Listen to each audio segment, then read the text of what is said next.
Macy's, J.C. Penney, Sears. For decades, those names were not just stores. They were landmarks in the emotional geography of American life. They were where families bought Christmas gifts, where teenagers got their first jobs, where first dates wandered under fluorescent lights with no real destination, and where entire afternoons disappeared between the food court, the arcade, and the department store perfume counter. In the 1980s and 1990s, the American shopping mall was not just a place to buy things. It was the climate-controlled heart of suburbia. It was the public square with escalators. It was the Roman Forum with cinnamon pretzels. And then slowly, almost quietly, that world began to rot from the inside. Today, the story of the American mall is often told as a simple murder mystery. Amazon killed it. Online shopping killed it. The smartphone killed it. But that version is too clean. The real story is stranger, sadder, and much more American. Because the mall did not die only because people stopped shopping. It died because America built a public square that could only survive if everyone kept buying. On October 8, 1956, in Edina, Minnesota, Southdale Center opened its doors. It was one of the most ambitious retail experiments in modern history, the first fully enclosed, climate-controlled shopping mall in the United States.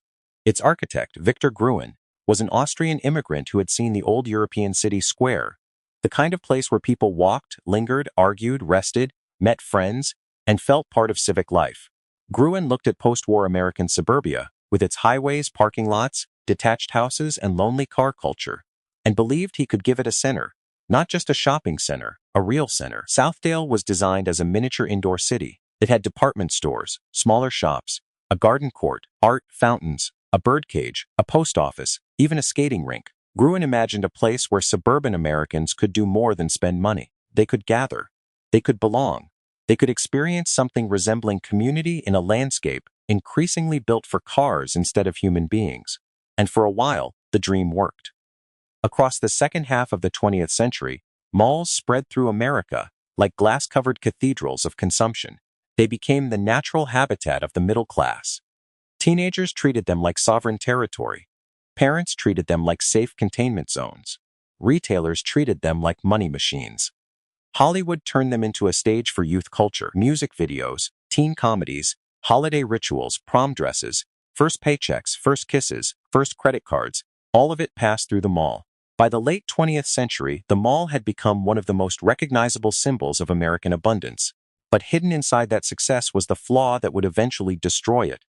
The mall was built as a social machine, but financed as a retail machine. It looked like a public square, but it was not public. It had benches, fountains, walkways, gathering spaces, and indoor streets, but every inch of it existed to move people toward a cash register. Community was the atmosphere, consumption was the engine, and once the engine began to fail, the atmosphere could not survive on its own. This is the grim anatomy of how a shopping mall dies. Step 1 is the death of the anchor store. The department stores were the heavy magnets, Macy's, Sears, J.C. Penney. They pulled people from miles away, filled the parking lots, and pushed foot traffic through the smaller stores in the middle. The entire building depended on them. When an anchor store closed, it did not simply leave behind an empty box. It removed gravity from the mall. Suddenly, the far wing became quieter. Shoppers stopped walking that direction. The smaller stores near the dead anchor saw fewer customers. Rent became harder to justify. The mall did not collapse in one dramatic moment. It began to lose circulation, like a body going cold at the edges. Step 2 is the domino effect. Once traffic falls, the inline stores start leaving. The sneaker shop goes first, then the jewelry kiosk, then the pretzel stand, then the teen fashion store. Each closure makes the hallway feel a little less alive. Each dark storefront makes customers feel that something is wrong. A mall depends on confidence. People do not want to shop in a place that feels abandoned. Retailers do not want to lease space in a place that customers are avoiding. So the decline feeds itself. Empty stores create fewer visitors. Fewer visitors create more empty stores. The mall becomes a rumor of its former self. Step 3 is the maintenance spiral. When rent revenue drops, the operator starts cutting costs. At first, the cuts are invisible. Fewer cleaning crews, fewer security guards, dimmer lighting, delayed repairs. Then the decay becomes physical. The roof leaks, the escalator stops working, the carpet stains, the air conditioning weakens in summer, the parking lot cracks and sprouts weeds. A shopping mall is an illusion of abundance, and abundance requires maintenance. Once the illusion breaks, people notice everything. the silence becomes louder. The empty fountain becomes embarrassing. The food court starts to look less like a meeting place and more like a stage after the audience has gone home. Step 4 is the zombie phase. This is when the mall is still technically open, but emotionally dead. A few businesses remain: a nail salon, a discount store, a local tax office, a prepaid phone shop, maybe a church and an old department store, maybe a gym where the Sears used to be. The lights are on in patches, music still plays from the ceiling, a security guard still walks the corridors. But most of the building is darkness behind metal gates. This is the phase that created an entire internet subculture.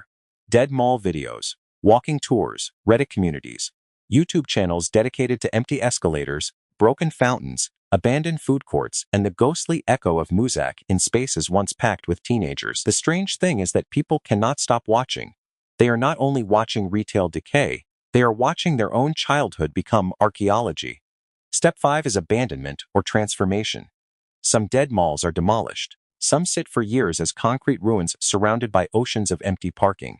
Some are converted into warehouses, medical centers, community colleges, churches, apartment complexes, or indoor sports facilities. The most ironic conversion is the fulfillment center.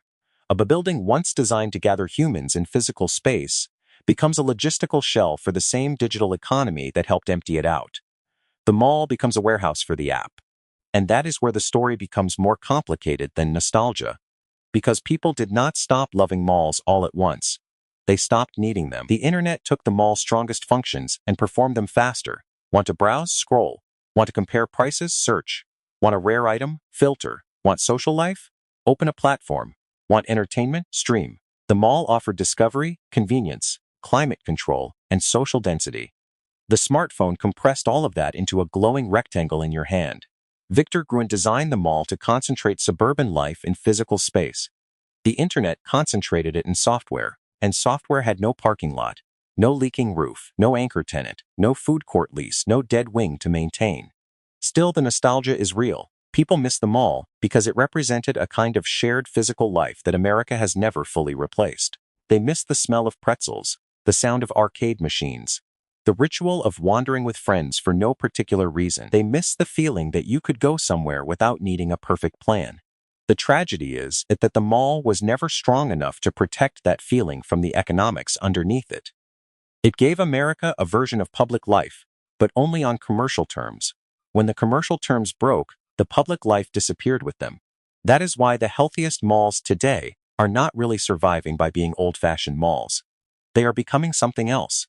Luxury destinations, mixed-use town centers, apartment districts, medical campuses, entertainment complexes, restaurant corridors, indoor pickleball courts, places where shopping is only one ingredient, not the entire recipe. The mall is not vanishing evenly. It is splitting into winners and ruins. The top-tier malls in wealthy areas are still polished, crowded, and profitable. The weaker malls in aging suburbs and struggling towns are the ones turning into ghost architecture. This is not one death. It is a sorting. America is keeping the malls that can become lifestyle machines for the affluent, while abandoning the malls that once served as everyday gathering places for the middle class. And that may be the real story. Not that Americans stopped shopping. Not that Amazon committed a clean murder, but that the country built its social life around consumption, then acted surprised when the social life collapsed after the consumption moved elsewhere. Victor Gruen eventually turned against what his idea became. He had imagined a civic heart for suburbia, but watched developers strip away the civic dream and keep only the selling machine. The public square became a profit engine. The garden court became a trap for foot traffic. The indoor street became a corridor of impulse purchases, and when the profits left, the heart stopped beating. Today, the dead mall stands as one of the most haunting ruins of modern America, not ancient stone, not fallen empire marble. Just cracked tile, dead escalators, empty anchors, faded directories, and skylights pouring sunlight onto nothing. It is the ruin of a civilization that mistook shopping for belonging. And the real tragedy is not that the American mall is dying. The real tragedy is that for millions of people, it was the closest thing to a public square they ever had.